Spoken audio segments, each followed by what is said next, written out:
For nearly 3 decades, Africa's underworld had obeyed a single commandment. No king kills another king. The rule had survived coups, elections, sanctions, revolutions, and betrayals. Governments changed. Borders shifted. Presidents rose and fell. Through it all, the two great criminal empires that stretched across the continent maintained an uneasy peace, understanding that absolute victory would only create absolute chaos. The Western Alliance commanded the Atlantic. Its influence flowed through the ports of Lagos, Tema, Abidjan, and Dakar, where shipping manifests could disappear as easily as fortunes appeared. Gold, cocoa, oil, rare minerals, and fortunes beyond imagination moved through companies that looked perfectly legitimate from the outside. Across the continent, the Eastern Coalition ruled the Indian Ocean. From Mombasa to Dar es Salaam, Beira to Durban, its reach extended along highways, railways, and shipping corridors that quietly connected half of Africa's trade. It was an empire built on logistics, information, and patience. Neither side trusted the other. Neither side wanted war, because everyone understood what war between them would mean. It would not remain a criminal conflict. It would swallow cities. The peace existed because two men had spent 30 years protecting it. Then, on a grey July morning, both men died within 17 minutes of one another. The conference hall in Kigali shimmered beneath crystal chandeliers, its polished floors reflecting diplomats, ministers, investors, and corporate executives who had gathered for the Pan-African Infrastructure and Logistics Summit. Cameras flashed constantly as billion-dollar agreements were announced with practiced smiles. Few people noticed the quiet man standing near the back of the room. Kofi Mensah preferred it that way. At 33, he had become one of West Africa's most respected logistics executives, though very few knew the true source of his family's wealth. His charcoal suit was immaculate, his expression unreadable, and his attention fixed not on the keynote speaker but on the emergency exit reflected in the glass behind the stage. Old habits. His father had taught him that exits were always more interesting than entrances. His phone vibrated once. A secure line. Only 3 people possessed the number. He excused himself without attracting attention and stepped into an empty corridor. The message contained only 4 words. Your father has fallen. Kofi stared at the screen. His pulse did not quicken. His breathing remained steady. Years of discipline refused to surrender to panic. He pressed a single encrypted call. No answer. A second. Silence. A third. This time someone answered, but it was not his father. It was Kojo, the family's oldest security commander. His voice sounded strangely hollow. They attacked the convoy. Where? Outside Accra. My father. A long silence answered before the words finally emerged. He didn't survive. The corridor suddenly felt much larger than it had moments earlier. Around him, people laughed beyond the conference doors, completely unaware that one of the most powerful men on the continent had just ceased to exist. Who did this? We don't know. Kofi closed his eyes. No. His voice became almost frighteningly calm. You already have a theory. Another silence. Finally, there were Eastern Coalition weapons at the scene. Kofi ended the call. He looked through the glass toward the conference hall. Everything appeared exactly the same. Nothing was. Nearly 600 kilometers away, in Nairobi, Zaynab Mwangi stood on the observation deck of Eastgate Logistics headquarters, watching freight trains snake toward the inland container depot beneath the morning sun. Civil engineering had taught her to appreciate systems. Every bridge existed because someone calculated its limits. Every port functioned because countless invisible parts worked together. Break one connection. Everything downstream suffered. She had spent years expanding East Africa's transport corridors, refusing every attempt by her family to involve her in what she privately called the other business. She wanted infrastructure. Her mother wanted succession. Neither had won. Her assistant approached hesitantly, holding a satellite phone. It's your aunt. Zaynab frowned. My aunt never uses satellite phones. She insisted. The moment Zaynab answered, she heard crying. Not loud. Controlled. The kind of grief carried by people too experienced to lose themselves completely. They are gone. Who? Your mother and uncle. The words landed without meaning. What do you mean gone? The helicopter exploded shortly after leaving Arusha. Zainab's knees weakened enough that she reached instinctively for the steel railing. No. There were no survivors. The city below continued moving as though nothing extraordinary had happened. Thousands of vehicles. Hundreds of trains. Millions of ordinary lives. None of them knew that the woman who had quietly controlled half the continent's logistics network had just been killed. Then came the sentence that changed everything. We recovered shell fragments. Zaynab swallowed. And they match Western Alliance weapons. Thousands of kilometers away, inside a windowless chamber beneath an anonymous office building, 12 elderly men and women sat around a circular ebony table. No flags decorated the room. No photographs. No insignia. Only silence. An empty chair stood at the western side. Another at the east. The oldest member slowly removed his glasses. It has begun. Another nodded. They'll blame each other. As planned. A third member frowned. They are younger than their parents. They are also smarter. The oldest man smiled faintly. Love makes intelligent people predictable. Someone else leaned forward. Do they know? No. And if they remember Kigali? The old man looked toward the two empty chairs. They won't have time. He folded a photograph before placing it back inside his jacket. It showed two young people laughing together beside Lake Kivu 5 years earlier. Neither knew who the other truly was. Neither knew that someone had been watching them even then. Above the photograph, handwritten in fading ink, were 5 words. The heirs must never unite. By the time Kofi Mensah's aircraft descended through the clouds toward Accra, the official version of events had already hardened into fact. Every television network carried the same carefully worded reports, describing the assassination of Kofi Mensah as a sophisticated terrorist attack carried out by unidentified gunmen. Analysts speculated about regional instability, politicians offered rehearsed condolences, and market commentators discussed the likely impact on shipping and insurance premiums. Nobody on television mentioned that the dead man had quietly governed an empire that stretched from Senegal to Nigeria, nor that his death threatened to redraw the balance of power across half a continent. The truth traveled differently. It moved through encrypted satellite phones, trusted couriers, and private aircraft whose flight plans never appeared on public records. Within hours, every captain, financier, and regional commander in the Western Alliance knew that their king had fallen. More importantly, they believed they knew who had ordered it. Kofi watched the coastline appear beneath the wing of the aircraft, feeling none of the grief he had expected.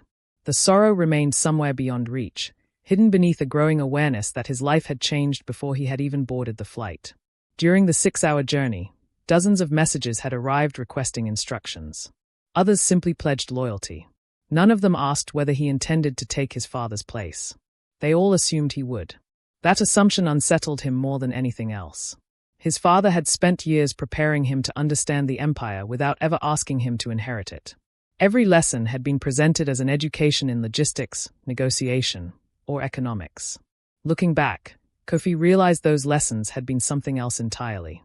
They had been succession disguised as conversation. The convoy waiting beyond the private terminal contained 12 identical black SUVs. The vehicles formed a silent procession around him as he stepped onto the tarmac. Armed security officers scanned every rooftop while helicopters circled lazily overhead.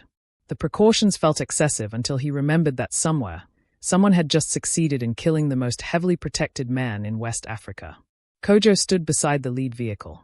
He had served the Mensah family for nearly 40 years, and age had finally begun to bend his shoulders without diminishing the alertness in his eyes.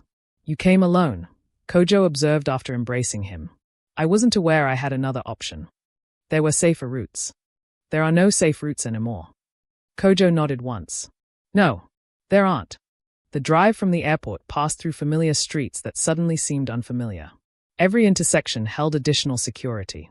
Businesses owned by the Alliance had already lowered their shutters.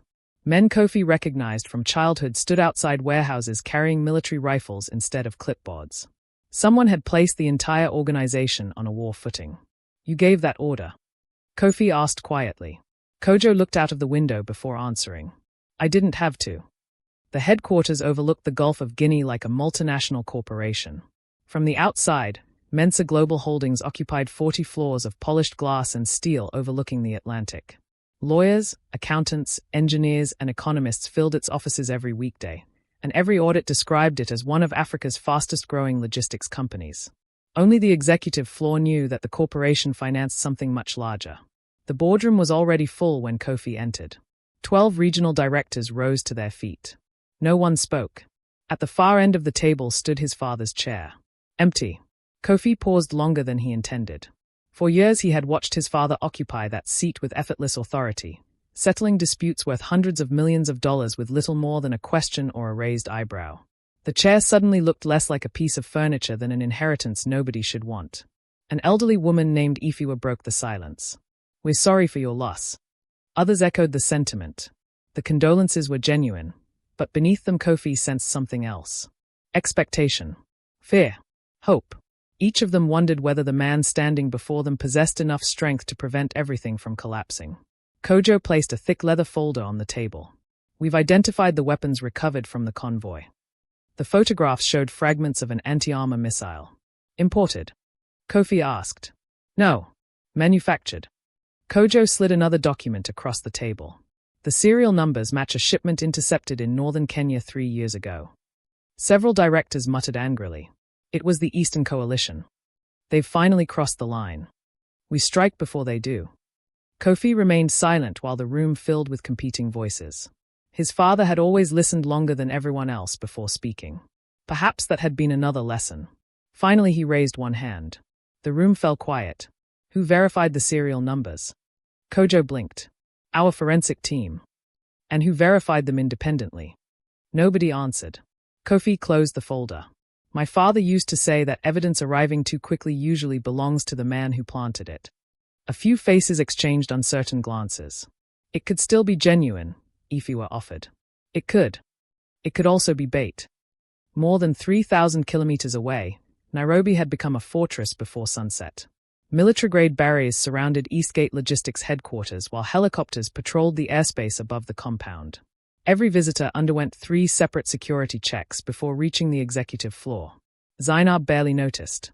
She stood alone inside her mother's office, surrounded by shelves of engineering textbooks, shipping models, and framed photographs from infrastructure projects across East Africa. There were remarkably few family pictures. Her mother had never mixed affection with leadership. The office still carried her perfume. That, more than anything else, made the loss impossible to ignore. A soft knock interrupted her thoughts. "Come in." An elderly woman entered carrying a wooden box. Grace Mbeki had been her mother's chief advisor since before Zaynab was born. Nobody knew exactly how much influence she possessed, only that every major decision seemed to pass through her hands first. "Your mother wanted you to have this." Inside the box lay an old compass, a fountain pen, and a leather notebook worn smooth with age. Zaynab opened the notebook carefully. The first page contained only one sentence. "Infrastructure is never about roads." She frowned. "What does that mean?" Grace smiled sadly. "It means your mother was teaching you long before you realized she had started." That evening, after every executive had finally left the building, Kofi unlocked his father's private office. Nothing had been disturbed. The reading glasses still rested beside an unfinished cup of coffee. A jacket hung neatly behind the door. Papers remained arranged with almost obsessive precision. It looked less like the office of a murdered man than one belonging to someone who had simply stepped out for a meeting. Kofi sat quietly for several minutes before opening the top drawer of the desk. Inside lay a sealed envelope. Across the front, written in his father's unmistakable handwriting, were 6 words. "Only if I die first." His pulse quickened for the first time that day.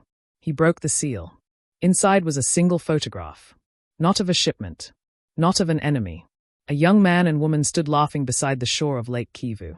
Kofi recognized himself instantly. The woman beside him took another heartbeat. Then recognition struck. 5 years had changed her hairstyle, her confidence, and the way she carried herself. But not her eyes. Zaynab. Folded behind the photograph was a handwritten note. "If fate ever brings you back together, trust her before you trust anyone beside this desk." Kofi stared at the words. Somewhere beyond the office windows, sirens echoed through the city. For the first time since his father's death, he realized there were secrets far older than the war that now threatened to consume the continent. The photograph remained on Kofi's desk long after the sun had disappeared beneath the Gulf of Guinea. He had read his father's note so many times that the ink had begun to lose its sharpness beneath the desk lamp. Yet it offered no explanation beyond the instruction itself. Trust her before you trust anyone beside this desk. It was an extraordinary request, made even stranger by its timing. His father had spent years teaching him that trust was earned in small increments and surrendered all at once. Now, With his final written words, he had asked him to place his faith in the daughter of the woman most people believed had ordered his murder. It made no sense, which was precisely why he could not dismiss it. He leaned back and studied the photograph again. The image had been taken on the shores of Lake Kivu during the Pan-African Infrastructure Summit 5 years earlier, a conference he had attended reluctantly after abandoning a holiday in Spain at his father's insistence. At the time, he had assumed the invitation was simply another opportunity to network with transport ministers and investors. Only now did he wonder whether his father had wanted him to meet someone, or whether someone else had arranged the meeting first. Outside his office, the building had grown quiet. Most of the executive staff had gone home hours earlier, leaving only the security teams who now occupied every entrance, staircase, and rooftop. Their movements echoed faintly through the corridors, a constant reminder that the world outside had changed in less than 48 hours. Kofi slipped the photograph into the inner pocket of his jacket. Some questions could not be answered by staring at old paper. They had to be asked. Before sunrise the following morning, the Alliance's intelligence division occupied an entire underground floor. Unlike the polished executive offices above, this level contained no expensive artwork or panoramic ocean views. It was built for function rather than prestige. Banks of monitors displayed shipping movements across the continent, satellite imagery refreshed every few minutes, and financial transactions flowed across enormous digital maps in streams of colored light. Analysts moved quietly between workstations, speaking in low voices as though the room itself demanded restraint. The director, a reserved woman named Abina Owusu, greeted Kofi with visible surprise. "I wasn't expecting you. I need everything we have on Kigali." She hesitated. "The conference. The one 5 years ago." Abina frowned slightly before leading him toward a secure archive room. Thousands of encrypted files filled the servers, each catalogued with almost obsessive precision. "You'll have to narrow it down. I want attendee lists, surveillance reports, security briefings, visitor records, and hotel footage." "That's extensive." "It is." She studied him for a moment. "May I ask why?" Kofi considered giving the official answer before deciding against it. "My father left me a photograph." That was enough. Abina began typing. Within minutes, dozens of files appeared across the screen. As the footage loaded, Kofi watched a younger version of himself entering the conference center, laughing with colleagues, speaking confidently during panel discussions, and moving through receptions crowded with ministers and business leaders. Then another familiar figure entered the frame. Zaynab. She was standing beside an exhibition displaying regional railway projects, studying a large topographical map with complete concentration. The camera angle shifted. Kofi walked into the frame. They began talking. No audio remained, but neither appeared in any hurry to leave. "What happened after this?" Kofi asked. Abina clicked through several timestamps. They shared coffee later that afternoon.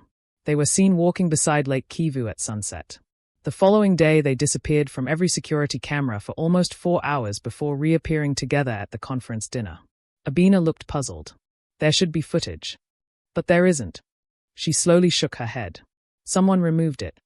Across Nairobi, Zaynab found herself asking many of the same questions. Grace Mbeki had remained unusually quiet since delivering the wooden box. That silence finally ended when Zaynab carried the leather notebook into the family library. "I've read every page," Zaynab said. "And? It's not an engineering journal." "No. It's full of names." Grace nodded. "Your mother kept records differently." The notebook contained no account numbers, no shipping contracts, and no financial statements. Instead, every page described people. Ministers, port officials, judges, diplomats, community leaders. Each name carried handwritten observations that had nothing to do with business. "Keeps promises. Cannot be pressured through money. Protects his staff. Never embarrass her publicly. Loyal because we helped her brother." "They are character assessments," Zaynab whispered. "They are leadership assessments," Grace corrected gently. "Your mother believed organizations survived because of people, not assets." Zaynab turned another page. Near the middle of the notebook she found a familiar photograph tucked between 2 sheets. Her breath caught. It was the same photograph. Lake Kivu. 5 years earlier. Kofi smiling beside her. On the back, written in her mother's elegant handwriting, appeared another message. "If you ever meet him again, listen before you judge." Zaynab looked up sharply. She knew him. Grace answered carefully. She knew his father. Neither photograph mentioned the one thing both parents had carefully concealed. 5 years earlier, Kofi had never introduced himself as the heir to the Western Alliance. He had simply been another delegate fascinated by transport infrastructure and regional trade. Zaynab had done exactly the same. For 3 days they had wandered through Kigali almost anonymously, escaping official receptions whenever possible. They explored local markets, debated railway financing over coffee, rented bicycles along the lakeshore and argued playfully about which African city possessed the best street food. Neither conversation contained lies, only omissions. When the conference ended, they exchanged numbers. Then, less than 24 hours later, both phones stopped working. Each assumed the other had chosen to disappear.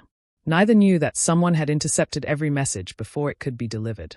In Johannesburg, another meeting was already reshaping the future of the continent.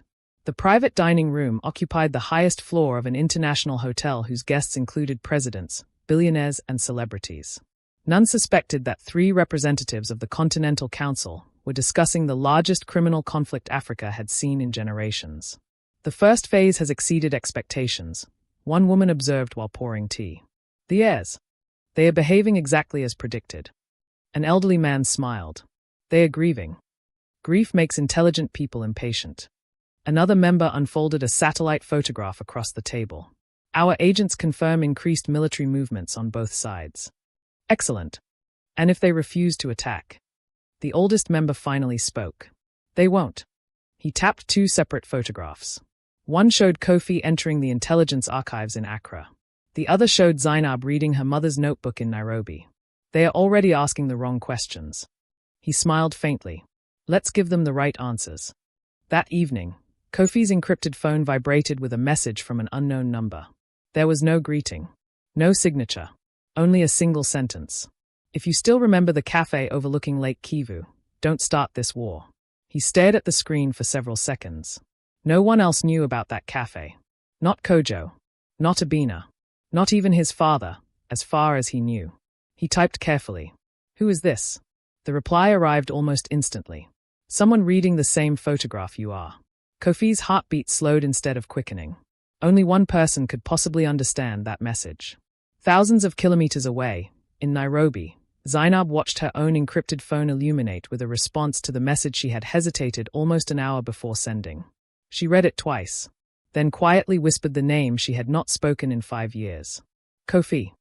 Outside, rain began falling across the city, washing the dust from the streets while 2 heirs, standing on opposite sides of a continent preparing for war, realized that the only person who might prevent it had just found them again. The messages stopped as abruptly as they had begun. Kofi tried replying twice more, but each attempt disappeared into silence. The encrypted application reported that the recipient no longer existed, as though the account had been erased the moment its purpose had been fulfilled. He handed the phone to Abina without offering an explanation, watching her team dismantle its security architecture layer by layer in the hope of tracing its origin. 2 hours later she returned, looking more irritated than defeated. They anticipated everything we would try. They bounced the signal. Across 6 countries. Professional. She almost laughed. No. Better. She placed a printed report on his desk. Every relay point belonged to communications companies that don't officially exist. The servers wiped themselves within seconds of transmitting the message. Whoever sent it wanted exactly one conversation and absolutely no trail. Kofi nodded slowly. He had expected as much. The more troubling question remained unanswered. Had Zaynab really sent the message herself? Or had someone merely wanted him to believe she had? The distinction mattered. One possibility offered hope. The other promised disaster. The emergency council assembled before midday, filling the boardroom with faces that had grown noticeably harder over the previous 48 hours. News from across the continent had become steadily worse overnight. 3 Western Alliance warehouses in Côte d'Ivoire had burned under suspicious circumstances. An executive traveling through Togo had disappeared. A cargo vessel carrying industrial machinery from Tima to Luanda had vanished somewhere in the Gulf of Guinea. None of the attacks had been claimed. None required a signature. Everyone assumed who was responsible. Kojo stood beside the digital display. Our Eastern shipping partners have suspended cooperation until further notice. Another director added quietly, insurance companies have doubled premiums on routes connected to East Africa. And the ports? Delays everywhere. The room fell silent. It was a familiar silence. Not grief this time. Calculation. War was already becoming expensive. One of the younger regional commanders leaned forward impatiently. We keep reacting. His fist struck the polished table. When do we retaliate? Several voices agreed immediately. If we wait any longer, we'll look weak. They are testing us. They'll keep pushing. Kofi listened carefully before speaking. What evidence do we have that these attacks were ordered by the Eastern Coalition? The commander stared at him. What evidence do we need? The kind that survives scrutiny. They killed your father. We believe they did. They left their weapons. They also left them where we could find them. Murmurs spread around the room. Kofi stood and walked toward the enormous map covering the far wall. Shipping routes stretched across the continent in glowing lines, connecting ports, inland depots and railway corridors like arteries carrying the continent's economic lifeblood. Look carefully. Everyone followed his gaze. If they wanted war. He pointed toward Mombasa. Why attack warehouses in Côte d'Ivoire? His finger moved to Togo. Why kidnap one executive instead of destroying an entire leadership team? Then toward the Gulf of Guinea. And why steal heavy machinery that has no military value? Nobody answered. Because these aren't military operations. He turned back toward the room. They are provocations. Nearly 3,000 kilometers away, Zaynab faced a remarkably similar conversation. The Eastern Coalition's executive chamber occupied the top floor of Eastgate Logistics headquarters, offering uninterrupted views across Nairobi. Normally the city inspired her. Today it merely reminded her how much could be lost. Around the conference table sat governors responsible for operations stretching from Ethiopia to South Africa. Some had known her since childhood. Others had openly questioned whether an engineer belonged anywhere near the leadership of a criminal empire. None questioned it now. Loss had settled the debate. General Mwangi, who oversaw the coalition's private security network, activated the main display. A freight terminal in Mombasa was attacked before dawn. The images showed twisted steel, shattered cranes and burned containers. Casualties. 8. Civilians. 3. The room darkened. Her mother had maintained one uncompromising rule throughout her reign. Civilian deaths represented failure. General Mwangi continued. We intercepted radio traffic immediately afterwards. He played the recording. The voices spoke English with unmistakable West African accents. Several executives erupted immediately. They are declaring war. We answer today. They'll hit another port tomorrow. Zaynab remained focused on the recording. Play it again. The room fell quiet. She listened twice more before looking toward the general. How long after the explosion was this intercepted? 7 minutes. And no one finds that convenient. He frowned. What are you suggesting? I'm suggesting somebody wanted us to hear it. Rain drifted gently across Kigali, where 5 years earlier neither of them had imagined returning. The cafe overlooking Lake Kivu still existed. Its faded blue awning had been replaced, but little else had changed. Elderly fishermen still gathered there each morning. Tourists still photographed the shoreline. The owner still served strong Rwandan coffee in thick ceramic cups. Hidden beneath the counter, however, remained a small metal box. Its existence was known only to the cafe owner, and to one elderly member of the Continental Council. That morning a young courier entered, ordered coffee without drinking it, and quietly slipped a sealed envelope into the box before leaving. An hour later another courier arrived. He collected the envelope. Neither man knew who had written it. Neither asked. Inside were only 12 handwritten words. Tomorrow night. Same table. Come alone. If trust still exists. Late that afternoon, Abina entered Kofi's office carrying an expression he had not seen before. Not concern. Embarrassment. We've had a breach. His attention sharpened instantly. How serious? Our archive. The Kigali files. She nodded. Someone accessed them remotely. Kofi's jaw tightened. What was taken? Everything relating to the summit. By whom? We don't know. She hesitated before continuing. They were inside our system for almost 11 minutes. Impossible. I thought so too. He stood and crossed to the large monitor displaying the network logs. The intrusion had been elegant. No alarms. No damaged files. Whoever entered had copied only a handful of specific documents before disappearing without leaving conventional traces. Could they still be inside? Abina answered honestly. I can't promise they aren't. At almost exactly the same moment, Grace Mbeki knocked softly on Zainab's office door. She carried an old photograph album. I found this while clearing your mother's private apartment. Zainab opened it carefully. Most of the photographs were decades old. Infrastructure projects, official ceremonies, family gatherings. Then she stopped. A younger version of her mother stood beside a smiling man she recognized instantly. Kofi Mensah, Kofi's father. The two appeared impossibly relaxed. Not rivals. Friends. Behind them stood several other people whose faces had been neatly cut away from the photograph.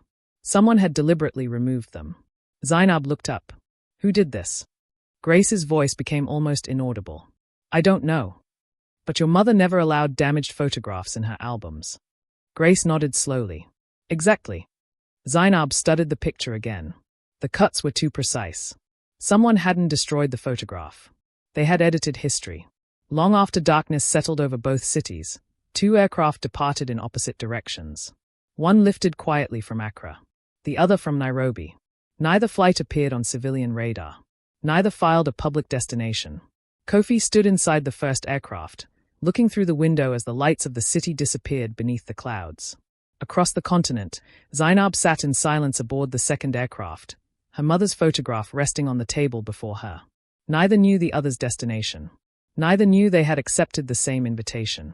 Far below them, hidden within the quiet streets of Kigali, a small cafe prepared for customers who would never realize that history was about to repeat itself. Or that this time, someone intended to ensure the meeting ended very differently. Kigali welcomed both aircraft with the same deceptive calm that had charmed them 5 years earlier. From above, the city looked untouched by the anxieties consuming the rest of the continent. The streets were orderly, the hills rolled gently into the distance, and Lake Kivu reflected the first hints of dawn with the quiet confidence of a place that had learned to value peace above spectacle.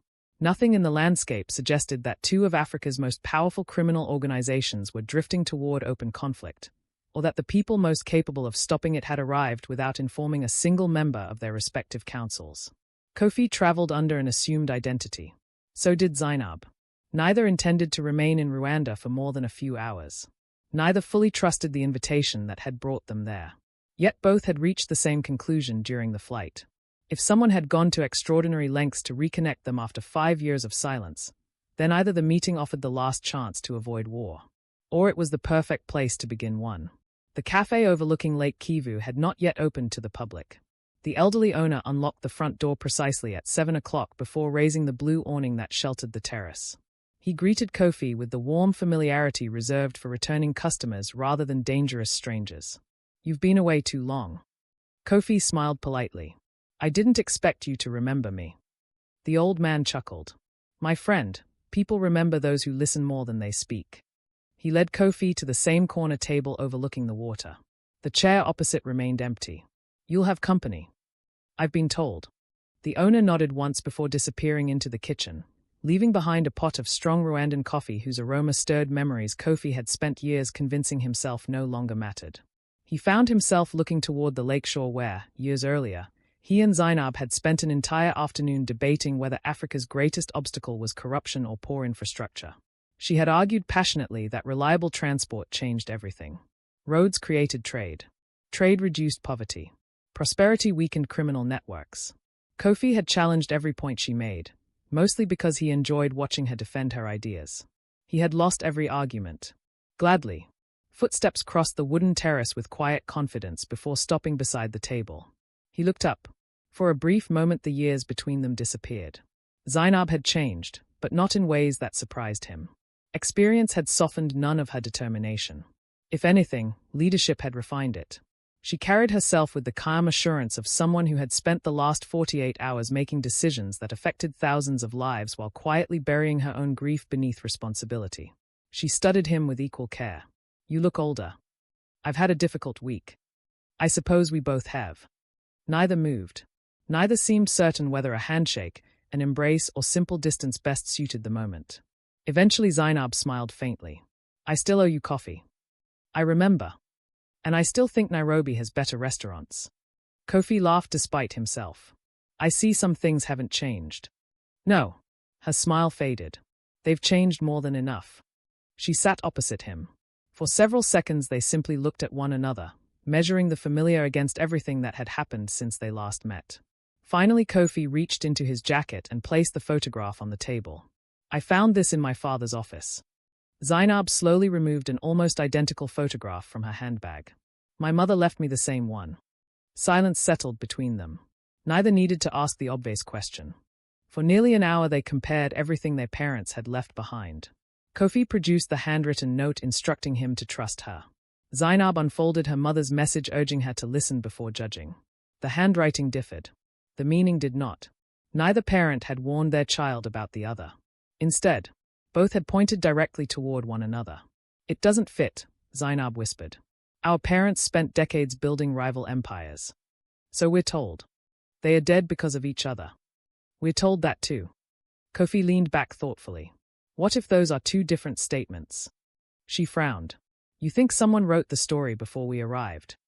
"I think somebody wants us reading from the same script." Before Zaynab could answer, the cafe owner quietly approached their table. Without a word, he placed a weathered wooden box beside the coffee pot. "I was told to give you this." "By whom?" Kofi asked. The old man smiled apologetically. "A gentleman who never gave his name." "When?" "5 years ago." Both of them stared. "You've kept it here for 5 years. I was instructed to deliver it only if the two of you returned together." Inside the box lay a brass key, an old hotel keycard, and a folded map of Kigali. No explanation accompanied the items.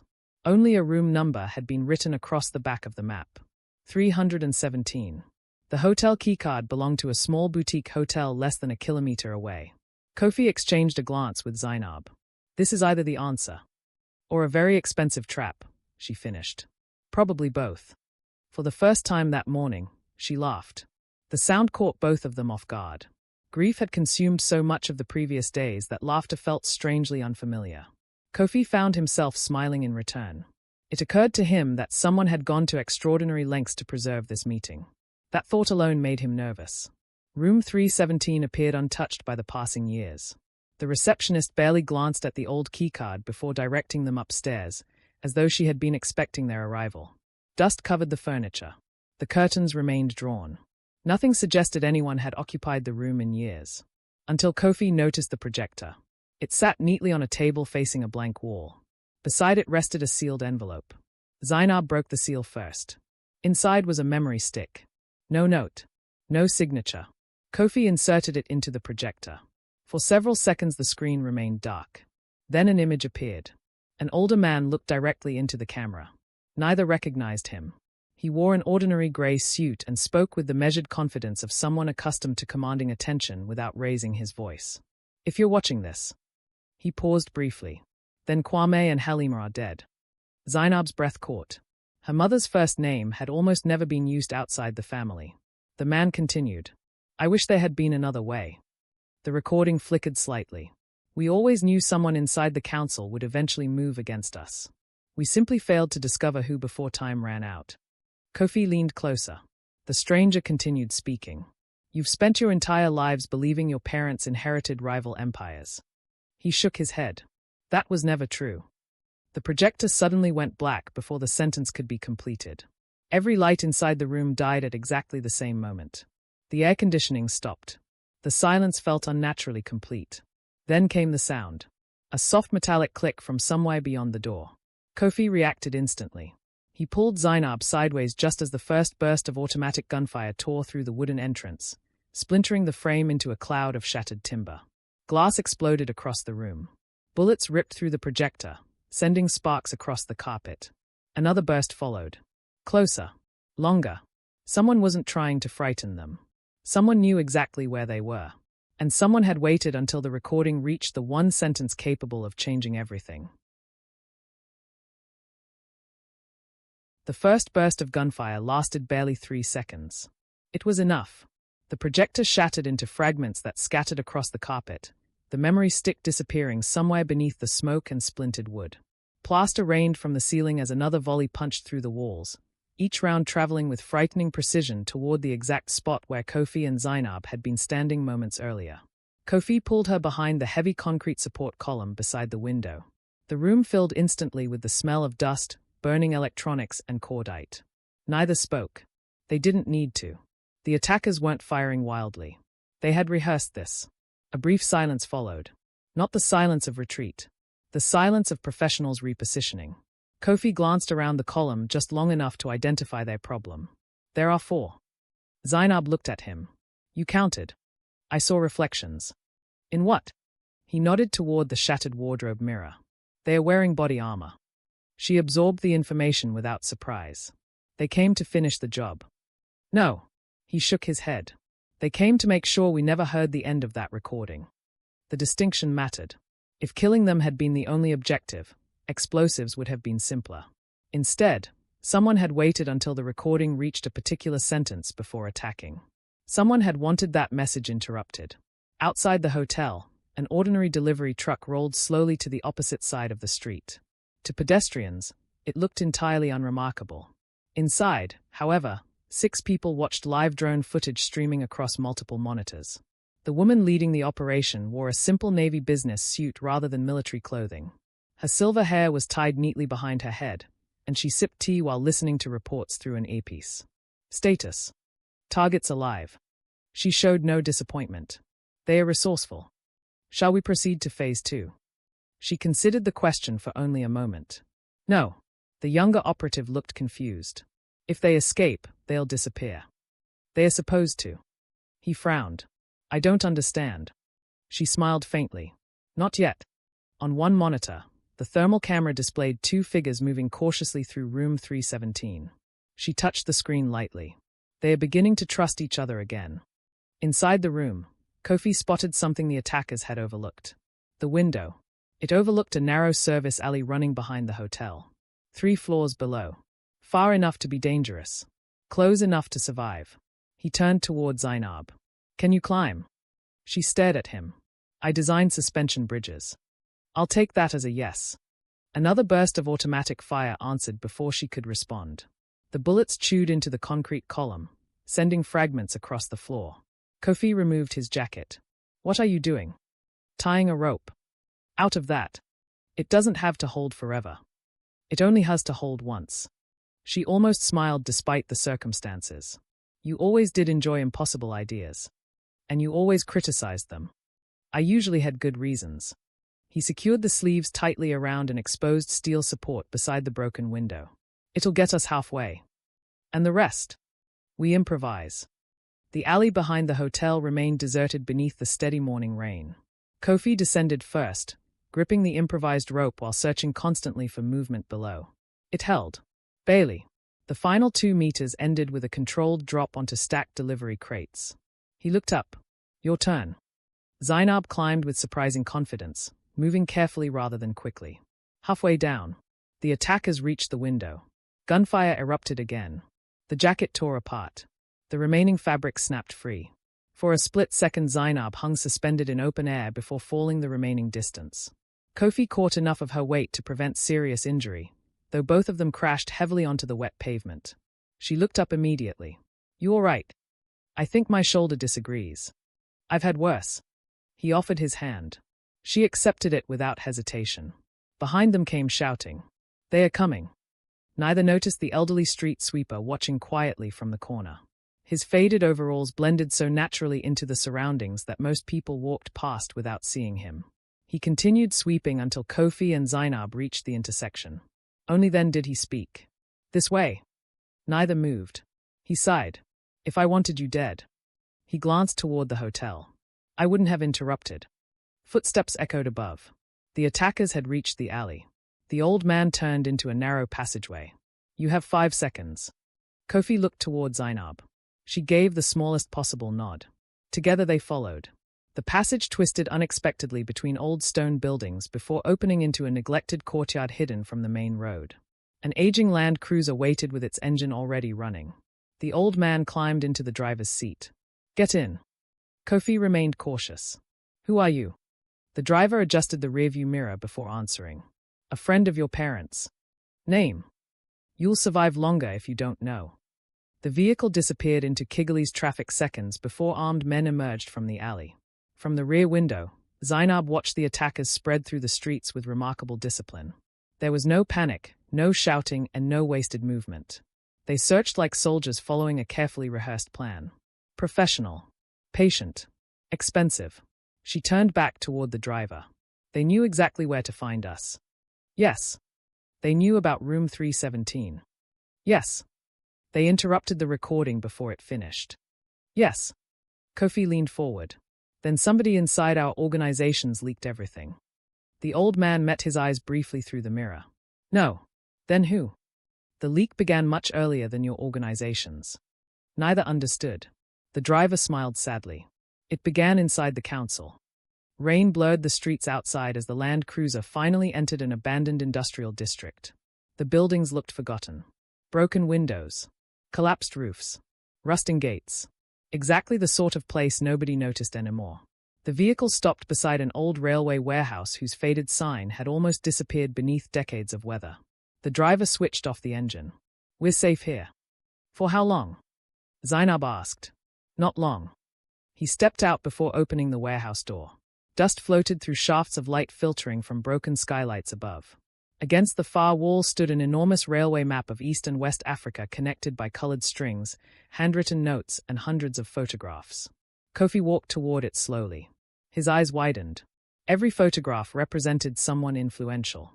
Government ministers, port authorities, judges, military officers, business executives, even members of both criminal empires. All connected. One network. One invisible web stretching across the continent. Near the center of the map hung a photograph unlike all the others. It showed 4 smiling people standing together beside Lake Kivu nearly 30 years earlier. Kofi Mensah, Halima Mwangi, the elderly driver, and the unknown man from the interrupted recording. Before either Kofi or Zaynab could ask another question, the driver quietly removed a small pistol from his jacket and placed it on the table. I promised your parents, he said softly, that if this day ever came. He looked at both of them. I would finally tell you who they really were. The warehouse fell completely silent. Outside, rain drummed steadily against the rusted roof. Inside, 30 years of carefully buried history waited to be uncovered. For several moments, nobody spoke. The old man seemed in no hurry to fill the silence. He walked slowly toward the enormous map, running his fingers lightly across one of the colored strings as though reacquainting himself with an old friend. The warehouse smelled faintly of machine oil and damp timber, remnants of a railway depot that had once connected Kigali to freight routes stretching deep into Central Africa. Outside, rain continued to fall with quiet determination, muting the sounds of the city until the warehouse felt detached from the rest of the world. Kofi found his attention drifting repeatedly toward the photograph hanging at the center of the map. His father looked younger than he had ever known him. Relaxed. Happy. Standing beside Halima Mwangi as though they had spent their lives working together instead of competing against one another. It contradicted everything he had been taught. Everything. You've been looking at that photograph for almost 5 minutes, the old man observed gently. I'm trying to understand it. No. The old man smiled. You're trying to decide whether it's real.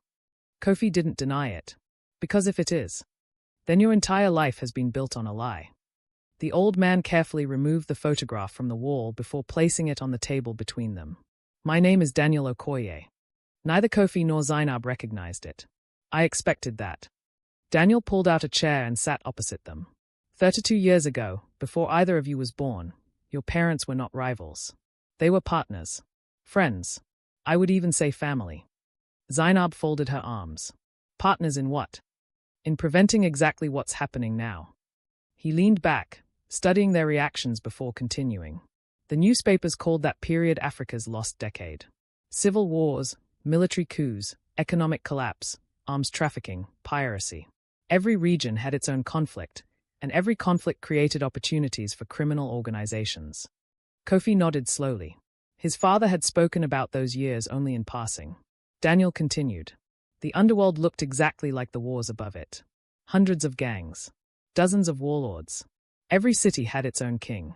Every border had another militia. Nobody honored agreements because nobody expected tomorrow. He paused. Trade suffered. People suffered. Entire communities disappeared. Zaynab frowned. So our parents created the cartels. Daniel shook his head. They created something very different. He walked to the enormous railway map before tracing a line from Dakar to Durban. Think about infrastructure. Zaynab instinctively moved closer. Daniel noticed. Good. Your mother always came to the maps. He smiled sadly before continuing. A railway doesn't care about politics. It simply connects places. Your parents believed peace worked the same way. He traced another line. They convinced the largest criminal organizations to stop fighting one another. Not because they suddenly became moral. Because endless war destroyed profit. The words sounded harsh. They were also undeniably logical. They established rules. No attacks on hospitals. No recruiting children. No ethnic massacres. No religious terrorism. No wars inside schools. No kidnapping for ideology. Kofi stared at the map. They turned criminals into regulators. Daniel nodded. Exactly. The cartel wasn't created to spread violence. It was created to contain it. Zaynab walked slowly around the warehouse, studying the hundreds of photographs covering the walls. Some faces belonged to presidents long since retired. Others belonged to judges, customs officials, and shipping executives. Several she recognized immediately. A few had attended her mother's funeral only days earlier. One photograph stopped her completely. General Mwangi. Pinned beneath it was a handwritten note. Promoted 6 months ago despite unanimous objections. Her expression hardened. When did you write this? Daniel looked over. Nearly a year ago. You suspected him. I suspected everyone. She looked again. General Mwangi's photograph wasn't connected to either cartel. Instead, a red string led directly toward a small group of images clustered beneath one handwritten title. Council members. Zaynab turned slowly. The council has been infiltrated. Daniel's smile vanished. No, it became infiltrated decades ago. Kofi had been studying something else entirely. Hidden among the photographs of politicians and businessmen were dozens of ordinary people. Teachers, doctors, journalists, community organizers. None appeared wealthy or influential. He pointed toward them. They don't belong. Daniel looked almost pleased. They are the reason I know your father chose correctly. What do you mean? Everyone else notices the powerful people first. He walked toward the smaller photographs. Your parents understood something that most syndicate leaders never learned. He gently touched the picture of a school principal. Power doesn't only belong to governments. Another photograph. A surgeon. Another. A freight dispatcher. Another. A woman who runs a fishing cooperative. Daniel turned toward them. If you truly want to control a continent. He paused deliberately. You don't begin with presidents. You begin with the people communities already trust. Kofi realized, with growing unease, that his father had never ruled through fear alone. He had ruled through relationships.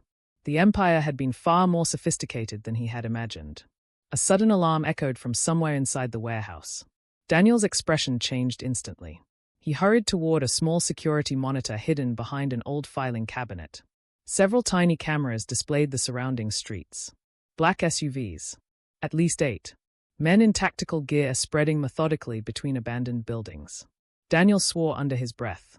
How? Kofi stepped beside him. They followed us. No.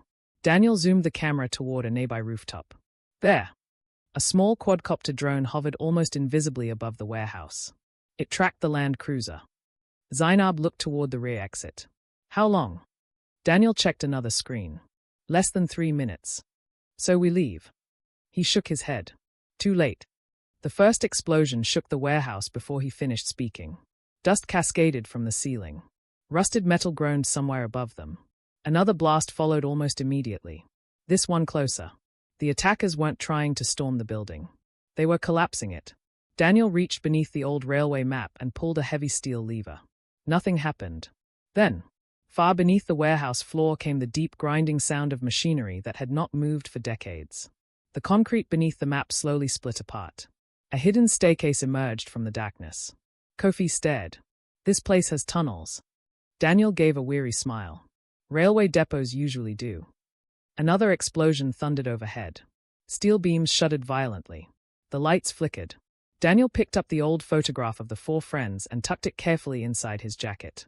This warehouse has protected secrets for 30 years. He looked first at Kofi, then at Zaynab. It won't survive another 3 minutes. The ceiling cracked loudly above them. Concrete fragments crashed onto the floor. Smoke poured through widening gaps in the roof. Daniel motioned toward the staircase. Go. Kofi hesitated. What about you? Daniel smiled with surprising calm. I've been keeping this history alive for 3 decades. He glanced upward as another explosion echoed through the collapsing building. It's your turn now. Without another word, he pushed both of them toward the hidden staircase. As Kofi and Zaynab disappeared into the darkness below, the steel door rumbled shut above their heads. The last thing either of them heard before silence swallowed the tunnel was the unmistakable sound of Daniel Okoye locking it from the outside. The staircase descended much farther than either of them expected. At first, the only sounds were their footsteps echoing against damp concrete walls and the distant rumble of explosions filtering through several meters of earth. The air smelled of rust, wet stone, and old machinery, carrying the unmistakable scent of a place abandoned by history rather than forgotten by accident. Emergency lights, powered by a battery system that had somehow survived decades underground, glowed dimly every 20 meters, illuminating railway markings that had almost disappeared beneath dust. Neither Kofi nor Zaynab spoke until the sounds of the collapsing warehouse finally faded. Kofi stopped on one of the landings and looked back. Do you think he made it? Zaynab knew exactly who he meant. She wanted to answer with optimism. Instead, she answered honestly. I think Daniel knew that door only locked from one side. The silence that followed carried the weight of both gratitude and guilt. They had known the man for less than a day. He had probably just sacrificed his life for them. The tunnel eventually opened into an underground railway platform that should not have existed. Old locomotives rested silently on rusted tracks beneath vaulted ceilings supported by thick stone columns. Crates bearing shipping marks from half a dozen African countries stood stacked along the walls, while maps, filing cabinets, and radio equipment suggested that the depot had remained operational long after the railway above had been abandoned. It was less a hiding place than a command center. Daniel had not merely preserved history. He had prepared for its return. Zaynab walked slowly past one of the filing cabinets. Dust covered almost everything. Almost. One drawer had been opened recently. She pulled it wider. Inside lay dozens of neatly organized folders. Each carried the name of a city. Lagos, Nairobi, Johannesburg, Luanda, Accra, Addis Ababa. Kofi joined her. What are they? She opened one. Surveillance reports, financial records, political appointments, infrastructure projects, photographs, personal notes, years of intelligence. Daniel had been watching the continent long before either of them inherited their parents' empires. He wasn't hiding, Kofi murmured. He was preparing. At the far end of the platform stood an old communications room still humming quietly with electricity. The equipment belonged to another era. Shortwave radios, satellite receivers, analog switches. Yet everything appeared meticulously maintained. Kofi switched on the largest monitor. A map of Africa flickered into view. Then another screen activated. Breaking news flooded the display. His expression hardened. The first headline appeared. Explosion destroys historic warehouse in Kigali. Authorities suspect terrorism. A second followed almost immediately. Shipping terminal fire closes port of Mombasa. Then another. Armed men attack freight depot outside Tima. The stories continued. Oil pipeline sabotage in Angola. Rail disruption in Zambia. Warehouse explosions in Durban. Container theft in Abidjan. Each incident looked isolated. Together, they formed a pattern. Kofi slowly zoomed out on the digital map. The attacks traced an almost perfect circle around the continent. Not random. Coordinated. Zaynab understood before he spoke. They are hitting both empires. At the same time. Someone wants us too busy defending ourselves to notice who's really attacking. Nearly 4,000 kilometers away, General Omondi addressed the Eastern Coalition. The atmosphere inside the executive chamber had changed dramatically since Zaynab's disappearance. Grief had given way to fear. Fear had become anger. General Omondi stood confidently before the council, uniform immaculate despite the sleepless nights. We have confirmation. One executive leaned forward. Confirmation of what? Zaynab Mwangi has been kidnapped. Several people gasped. By whom? The Western Alliance. He displayed carefully edited surveillance photographs showing Kofi and Zaynab entering the cafe together. Another image showed them leaving the hotel. Another showed them boarding Daniel's Land Cruiser. Every photograph told the same false story. One director looked horrified. She went willingly. General Omondi lowered his voice. We believe she was coerced. No one questioned the conclusion. Not because the evidence was convincing, because it arrived at exactly the moment they needed someone to blame. In Accra, the Western Alliance was hearing an equally convincing lie. Kojo stood at the head of the boardroom, exhaustion visible beneath his normally calm expression. We've lost contact with Kofi. The room erupted immediately. Before anyone could speculate further, an intelligence officer hurried inside carrying a tablet. We've intercepted satellite imagery. The photographs appeared on the main screen. Kofi entering the cafe. Kofi entering the hotel. Then, the warehouse explosion. No images emerged afterwards. The room fell silent. One regional commander slowly stood. They've killed him. Another shook his head. No. Worse. He pointed toward one of the earlier photographs. They captured him first. Kojo stared at the images without speaking. Something about them felt wrong. He couldn't explain why. Only that the sequence seemed almost too perfect. As though someone had carefully selected each frame to guide viewers toward one inevitable conclusion. Back beneath Kigali, Zaynab opened one final folder hidden beneath the communications console. Unlike the others, it contained no city name. Only a date. The 14th of September, 1994. Inside lay a handwritten agreement signed by 12 people. The title stretched across the top of the page. The Continental Accord. Kofi stepped closer. Together they began reading. The document established the very organization Daniel had described. The rules. The responsibilities. The consequences for breaking them. Halfway down the final page, both of them stopped reading at exactly the same moment. There, among the 12 signatures, appeared two names. Kofi Mensah. Zaynab Mwangi. Neither signature surprised them. The third one did. General Elias Omondi. Zaynab looked at Kofi. No. He nodded slowly. Yes. My mother trusted him. So did my father. They looked again. Beneath Omondi's signature, someone had later written a single sentence in red ink. Expelled by unanimous vote. Neither noticed the small blinking light hidden inside the folder, or the tiny transmitter that activated the moment the document was removed. Hundreds of kilometers away, a receiver lit up on someone's desk. The signal lasted only 2 seconds. It was enough. A calm voice spoke into a secure telephone. They've found the accord. A brief pause. Then came the reply. So. The voice sounded almost pleased. Bring them to me. The tiny transmitter blinked only once before falling dark again. Had Kofi or Zaynab noticed it, they might have crushed it beneath their heels and changed the course of everything that followed. Instead, their attention remained fixed on the century-old wooden table where the Continental Accord lay open beneath the communications room's fading lights. The document answered one question while creating a dozen more. General Elias Omondi had not merely served within the Continental Council. He had helped create it. Then, at some point that none of the surviving records explained, the Council had unanimously voted to expel him. No reason accompanied the decision. No supporting documents appeared in the folder. Only that single sentence written in red ink. Expelled by unanimous vote. Zaynab rested both hands on the table, trying to reconcile the disciplined soldier who had stood beside her mother for most of her life with the name written before her. I trusted him. Kofi looked at her gently. You were supposed to. She closed the folder slowly. So were our parents. The communications room contained one door Daniel had never mentioned. It stood behind a row of rusting electrical cabinets, almost invisible unless viewed from the correct angle. The heavy steel frame bore no handle on the outside, only an old mechanical lock that looked decades older than the railway depot itself. Kofi inserted the brass key they had received at the cafe. For a moment, nothing happened.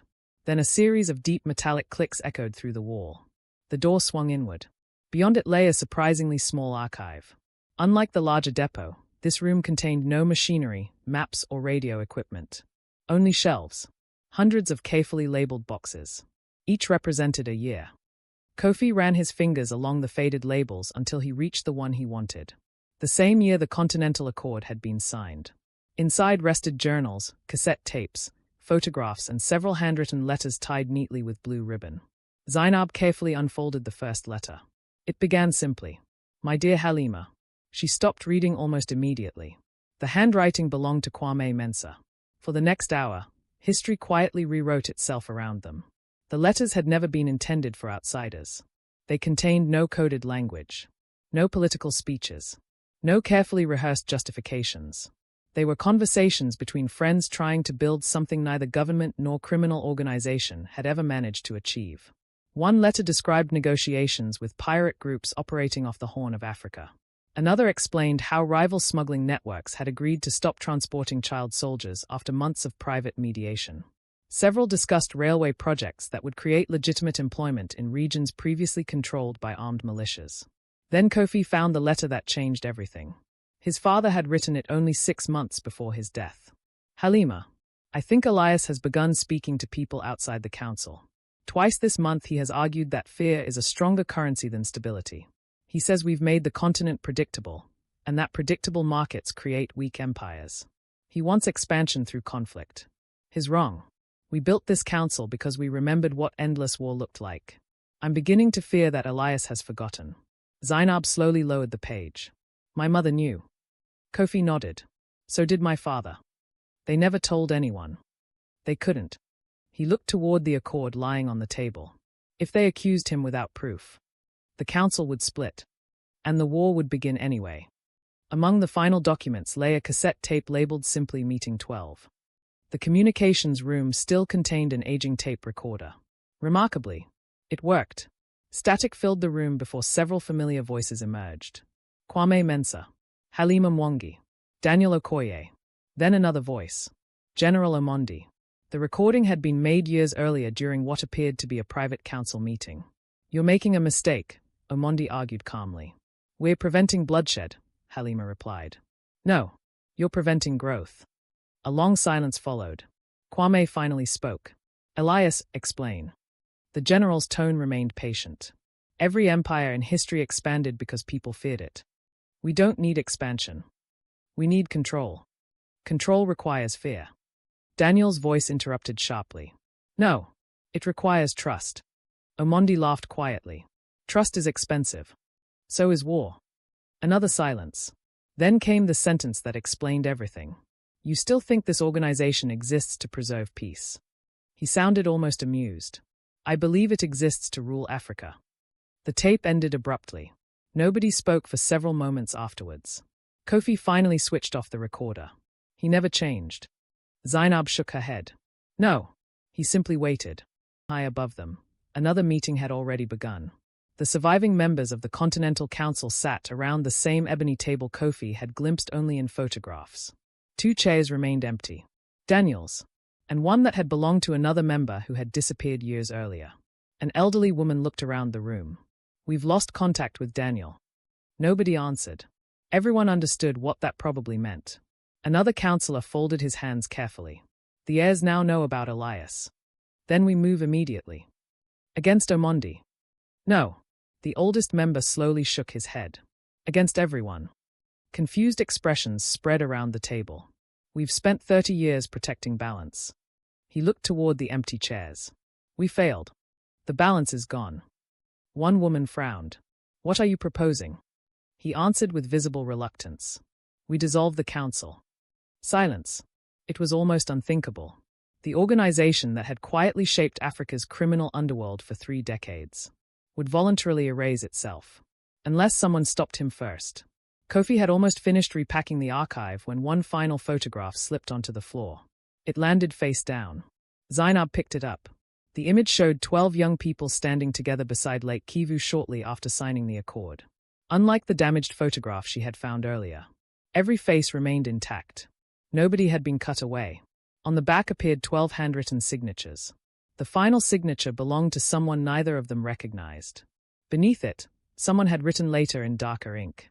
Founder. No name. Just the title. Kofi frowned. The accord lists 12 members. It does. So who's this? Zaynab looked more closely. The face wasn't unfamiliar. It was simply older in every other photograph they had seen. She felt a chill travel slowly down her spine. I've seen him before. Where? She searched her memory. Not the warehouse. Not the tape. Not the council. Then she remembered. The recording. Kofi looked confused. The man who welcomed us. The one whose message was interrupted. She turned the photograph toward him. It's him. They stared at the image together.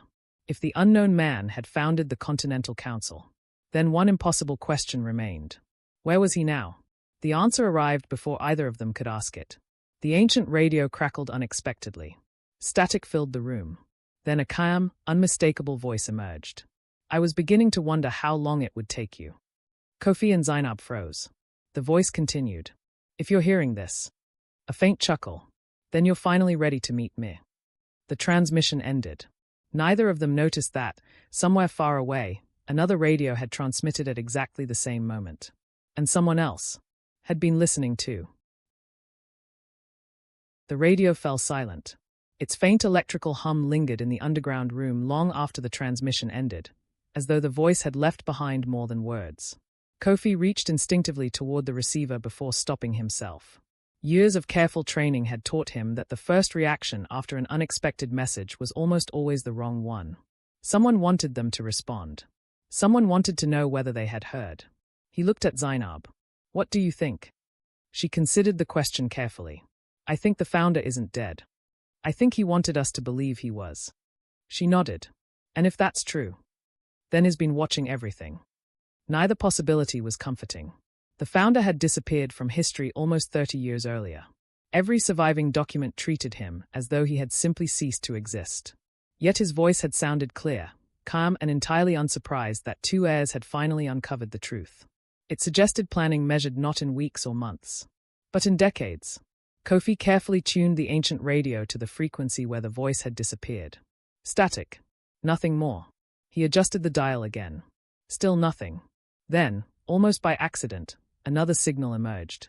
Not speech. Coordinates. A sequence of numbers repeated every 30 seconds. Latitude. Longitude. Zaynab reached for an old railway atlas lying beside the communications console and quickly plotted the location. Her eyebrows lifted. It can't be. What? The coordinates. She looked at him. They are in Addis Ababa. Kofi frowned. The African Union. She nodded. Not the headquarters. Her finger moved slightly across the map. The old freight terminal beneath it. Daniel's wall map flashed through both their memories. Every major railway corridor on the continent had eventually converged on Addis Ababa. If someone wanted to build a hidden communications network connecting East, West, North, and Southern Africa, there were few better places to begin. Thousands of kilometers away, panic had finally reached the Continental Council. The Ebony Chamber no longer carried the quiet confidence that had defined it for decades. Phones rang continuously. Secure messages arrived faster than they could be read. Reports from every region described the same frightening pattern. The attacks were escalating. Port workers had begun abandoning terminals. Insurance companies were suspending coverage. Shipping routes were closing. Commodity prices were climbing by the hour. The war everyone had feared was becoming real. Without either cartel officially declaring it, the oldest councillor slowly stood. This ends tonight. One member looked up. How? We tell them everything. Another shook his head immediately. If we expose the council, there won't be a council left to expose. Silence followed. For the first time since its creation, every surviving member understood the same uncomfortable truth. Secrecy had become part of the problem. General Omondi stood alone inside the presidential suite of a luxury hotel overlooking Nairobi. He watched aircraft climbing steadily into the evening sky while a large television silently replayed images of damaged ports across the continent. His assistant entered without knocking. The council is mobilizing. I expected that. And the heirs? Omondi smiled. They are following the path I prepared. They've discovered Daniel's archive. I expected that too. The assistant hesitated. What if they reach the founder first? Omondi's smile disappeared. They won't. He opened a polished wooden cabinet. Inside rested an old revolver. Its steel had dulled with age, but it remained meticulously maintained. My greatest mistake, he said quietly, was leaving one witness alive 30 years ago. He closed the cabinet. I won't repeat it. The underground depot became strangely quiet as Kofi packed Daniel's archive into 2 weathered travel cases. Every document mattered now. The letters, the photographs, the accord, the cassette recording. Together they represented something far more valuable than evidence. They represented memory. Someone had spent 30 years trying to erase the true history of the Continental Council. Daniel had spent the same 30 years preserving it. Zaynab secured the final folder before looking toward Kofi. If we take this public, We destroy both cartels. And probably half the governments connected to them. He nodded. If we destroy it, the truth disappears forever. They stood in thoughtful silence. Finally, Zaynab asked the question both had been avoiding. If we survive, what happens afterwards? Kofi looked down at the worn leather case in his hand. My father once wrote that institutions aren't evil. They become evil when decent people abandon them. She smiled faintly. You've been thinking about keeping it. He didn't answer immediately. When he finally did, his voice was almost reluctant. I've been thinking about changing it. A freight train rumbled unexpectedly through the tunnel beyond the depot. Both of them spun instinctively toward the sound.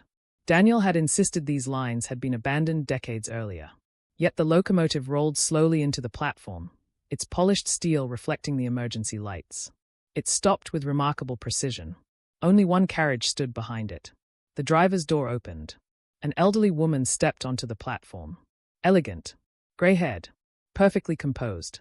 She carried no visible weapon, only a leather satchel. Kofi recognized her instantly. She had been sitting at the ebony table. One of the counselors. She regarded them with quiet curiosity before speaking. I hoped Daniel would live long enough to introduce us properly. Neither moved. She inclined her head respectfully. My name is Evelyn Dlamini. She looked briefly toward the archive cases. I see he trusted you. Zaynab stepped forward. Did he survive? A shadow crossed Evelyn's face. He made his choice. The answer told them everything. Evelyn removed a sealed envelope from her satchel before placing it gently on the table. Across the front, written in careful handwriting, appeared 4 words. For the final custodians. Kofi looked up. What is this? The founder asked me to deliver it. When? She answered without hesitation. 27 years ago. Neither reacted. They simply stared. She smiled sadly. He's always been exceptionally patient. Kofi picked up the envelope but didn't open it. Where is he? Evelyn looked toward the waiting train. Exactly where your radio instructed you to go. She paused. In Addis Ababa. The coordinates were genuine. They always were. She met both their eyes. If you want the truth, come before sunrise. And if we don't? For the first time since arriving, Evelyn's expression hardened. Then General Omondi will reach him first. The train's horn echoed through the underground station. Soft, almost mournful. Evelyn stepped back toward the carriage. You have less than 12 hours. The doors closed. The locomotive began moving. Within moments it disappeared into the darkness from which it had emerged, leaving only the fading sound of steel wheels against forgotten tracks. Kofi looked at Zaynab, then at the envelope, then toward the tunnel leading east. For the first time since their parents died, the road ahead no longer led toward revenge. It led toward answers. And somewhere beyond the mountains of Ethiopia, a man the world believed dead had been waiting nearly 3 decades for 2 children to finish a conversation their parents had never been allowed to complete. The journey to Addis Ababa had begun. The train reached the Ethiopian border shortly before dawn. Unlike every journey Kofi and Zaynab had taken over the previous week, this one unfolded in complete silence. The forgotten railway line bypassed major stations and cities, winding instead through valleys and mountain passes that no longer appeared on commercial maps. It felt less like traveling across Africa than moving quietly beneath it, following an invisible network that had existed long before satellites and high-speed highways convinced people they had discovered new ways of connecting the continent. Neither of them slept. Daniel's archive rested on the seat between them, secured with heavy leather straps as though it contained something fragile. In truth, it contained something far more dangerous. Memory. The train finally slowed as the first rays of sunlight spread across Addis Ababa. The bustling freight yards visible from the surface bore little resemblance to the forgotten station concealed beneath them. Their train descended through a tunnel carved directly into the bedrock before stopping beside a modest concrete platform lit by warm yellow lamps. There were no security guards. No welcoming committee. Only an elderly porter sweeping the platform with quiet concentration. He looked up as they stepped off the carriage. You're late. Kofi frowned.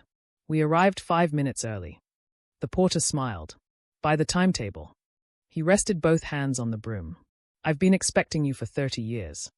The porter led them through a narrow stone corridor before stopping outside an ordinary wooden door. Nothing about it suggested importance. No guards. No electronic locks. No cameras. Only a brass plaque polished so often that it reflected the corridor lights. It carried a single word. Archives. The old man knocked once. Come in. The voice was unmistakable. Calm. Measured. The same voice they had heard over the radio. The room beyond surprised both of them. Instead of command screens and security monitors, they found bookshelves stretching from floor to ceiling.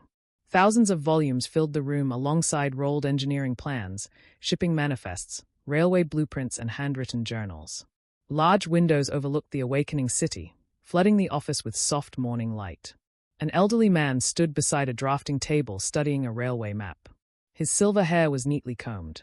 His suit was impeccably tailored. He looked less like the founder of Africa's most influential criminal alliance than a retired university professor. He smiled gently. Kofi. Then, Zaynab. Neither asked how he knew them. Somehow, it no longer seemed surprising. The founder poured 3 cups of Ethiopian coffee before anyone spoke about the war. I've waited a long time for this conversation. Kofi remained standing. We've been waiting for answers. You deserve them. The founder gestured toward the chairs. So did your parents. They Saturday. For several moments he simply looked at them. Not with suspicion. With sadness. I failed them. Zaynab leaned forward. You built the council. I did. You built the cartels. No. He smiled faintly. I built guardrails.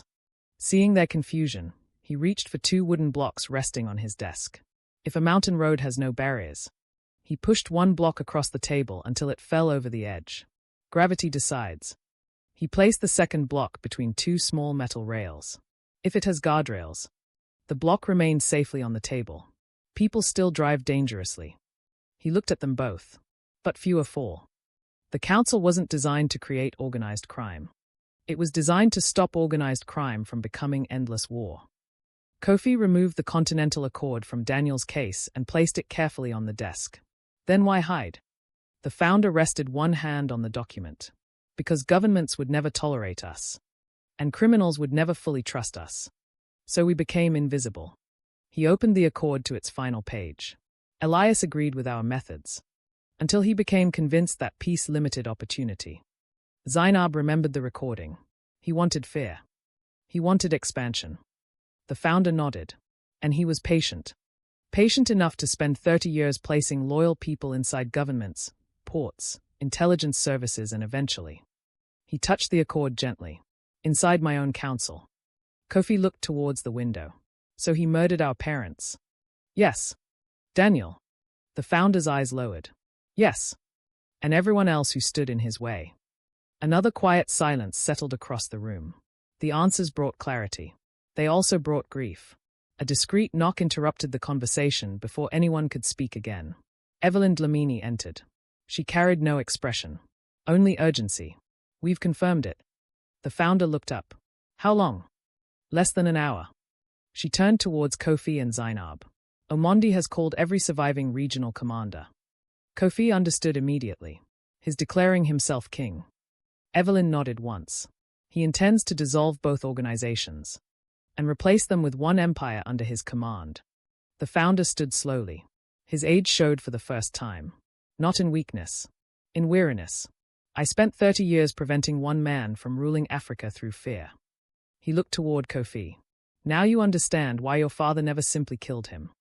The conference chamber beneath Addis Ababa filled steadily throughout the afternoon. Representatives from every surviving branch of the Western Alliance and the Eastern Coalition arrived under extraordinary secrecy. Some traveled as diplomats, others as freight executives or aid workers. None had been told why they had been summoned. When General Omondi entered, conversation stopped. He surveyed the room with quiet confidence before taking the central seat. Ladies and gentlemen. He smiled. The old world ended when Kwame and Halima died. Nobody challenged him. Not yet. They believed restraint created stability. They were wrong. He activated a digital map. Every recent attack appeared across Africa. Our enemies have shown us the future. They understand strength. So must we. A side door opened quietly. Everyone turned. The founder entered first. Behind him walked Evelyn. Then, Kofi. And Zaynab. The silence became absolute. General Omondi stared as though he had seen ghosts. You. His voice faltered for the first time in decades. should be dead. Kofi answered calmly. So should the truth. He placed Daniel's archive on the center of the table. Zaynab laid the Continental Accord beside it. The founder looked slowly around the room. For 30 years. His voice carried effortlessly through the chamber. You believed this organization existed because powerful people created it. He rested one hand on the accord. You were wrong. It survived because honorable people refused to let fear become policy. He turned toward Mwangi. And today, we decide which legacy survives. The chamber remained frozen. No one reached for a weapon. No one spoke. Because for the first time since the two kings had died, the continent's future would not be decided by assassins. It would be decided by the truth. No one moved.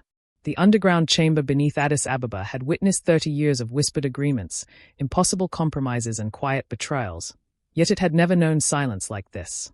Every pair of eyes shifted between the founder and General Elias Mwangi, between the weathered Continental Accord lying open on the table and the two heirs standing behind it. The balance of power no longer depended on armies waiting outside or fortunes hidden inside offshore accounts. It depended on which version of history the room chose to believe. General Mwangi recovered first. He smiled. It was the same calm smile Kofi had seen in boardrooms throughout his career, worn by men who believed every setback contained another opportunity. So, Mwangi said softly, the ghosts finally came home. The founder regarded him without anger. I hoped they never would. You should have finished me when you had the chance. I don't execute people because they disagree with me. No. Mwangi nodded. That was always your weakness. General Mwangi walked slowly around the table before stopping beside the Continental Accord. He rested one hand lightly on the faded document, almost affectionately. You've all spent the last 30 years worshipping this agreement as though it were scripture. He looked around the chamber. It was never anything more than a business plan. No one interrupted him. Perhaps because they wanted to hear how he justified everything that had happened. Look outside. He gestured toward the ceiling, where the distant sounds of the city drifted faintly through layers of concrete. The world has changed. Governments spy through satellites. Corporations influence elections. Artificial intelligence predicts financial markets before human beings even understand them. He looked directly at Kofi. And you still believe you can control a continent with handwritten promises and personal honor. His voice grew stronger. I wanted one organization. One command. One ruler. No competing empires. No divided loyalties. No endless negotiations. He spread his hands. You call that tyranny. I call it efficiency. The room remained quiet. Not because Mwangi had convinced anyone. Because everyone recognized the dangerous logic beneath his words. Kofi stepped forward before anyone else could answer. My father once asked me a question. He looked at Mwangi. He said, what's the difference between leadership and ownership? Mwangi folded his arms. What did you tell him? I said ownership meant deciding what belonged to you. And leadership? Kofi glanced around the chamber. Deciding what never should. His voice remained calm. You wanted Africa to belong to you. I want it to survive us. For the first time, Mwangi's expression hardened. You sound exactly like your father. I hope so. I don't. Without warning, one of Mwangi's closest commanders drew a pistol. The movement was fast. Too fast. Several council members instinctively ducked. Security guards reached for concealed weapons. The commander never fired. A single shot echoed through the chamber. He collapsed before his weapon cleared the holster. Every head turned. Zaynab stood perfectly still, smoke drifting from the pistol now resting steadily in her hands. Silence followed. She lowered the weapon slowly. My mother taught me something. She looked toward the fallen commander. Violence is the last answer. Then toward Mwangi. But it still has to be an answer. No one moved. No one doubted her again. General Mwangi looked around the chamber and quietly realized he was alone. Not physically. Emotionally. Every lieutenant who had admired his strength now understood the cost of following him. Every council member recognized that another war would finish what the assassinations had begun. Even those who had once secretly agreed with him avoided his eyes. He laughed softly. So this is how it ends. The founder shook his head. No. This is where it changes. Mwangi reached inside his jacket. Several weapons immediately pointed toward him. Instead of a pistol, he withdrew an old black and white photograph. It showed 12 young people standing beside Lake Kivu, the first Continental Council. He looked at it for several seconds. When we took this photograph, his voice had become unexpectedly reflective. I truly believed we were building something extraordinary. The founder answered quietly. We were. Omondi nodded. Then somewhere. He smiled sadly. I started believing I was more important than the idea. No one spoke.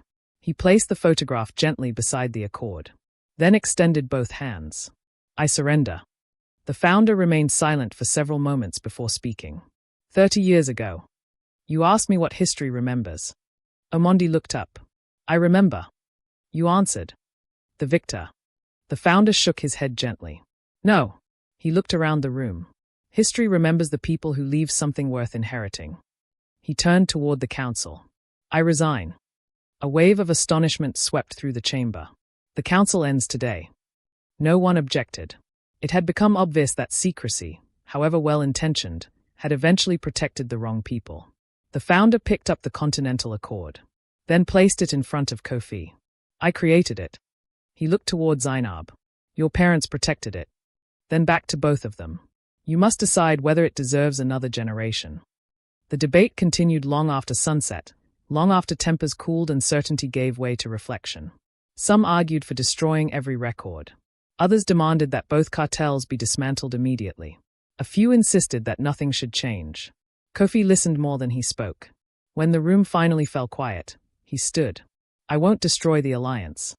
Several people looked disappointed. I won't preserve it either. Confused expressions spread around the table. He continued. The criminal empire my father inherited ends tonight. He placed both hands on the table. In its place. He looked toward Zaynab. We build a legitimate continental logistics network. No drugs. No weapons. No trafficking. No extortion. The infrastructure remained. The corruption did not. He smiled faintly. We already employ hundreds of thousands of people. Tomorrow, we simply stop asking them to break the law. The room erupted into disbelief. Someone laughed. Someone else called it impossible. Kofi nodded. Probably. But impossible things built the first accord too. Zaynab stood beside him before the arguments could begin again. I've spent my entire career designing roads. She looked around the chamber. My mother taught me that every road has two destinations. You can use it to carry soldiers. Or food. You can transport weapons. Or medicine. She rested one hand on the accord. The road doesn't decide. People do. She looked at Kofi. I'll stay. Not because she agreed with every detail. Not because the future promised certainty. But because leaving would mean allowing someone else to decide again. He reached for her hand.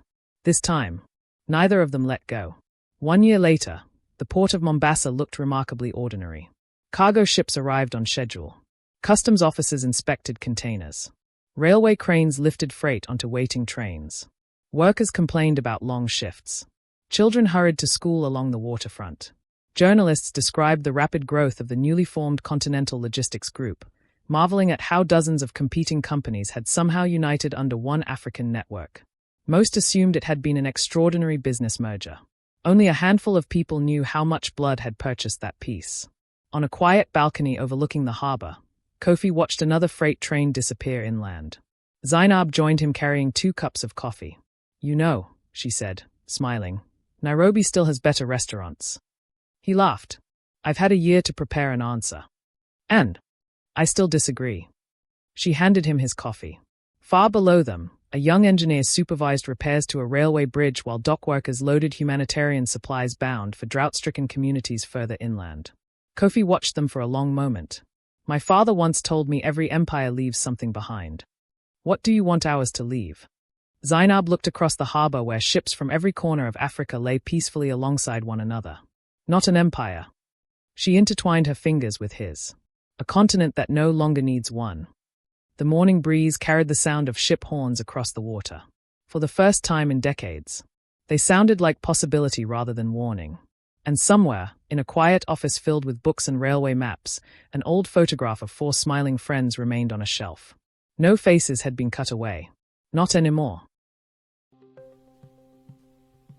Thank you for listening. Tell me, which African country would you like the next Mafia story to be based in, and why? Drop your answers in the comments and I will take it from there. If you enjoyed the story, like, share, subscribe.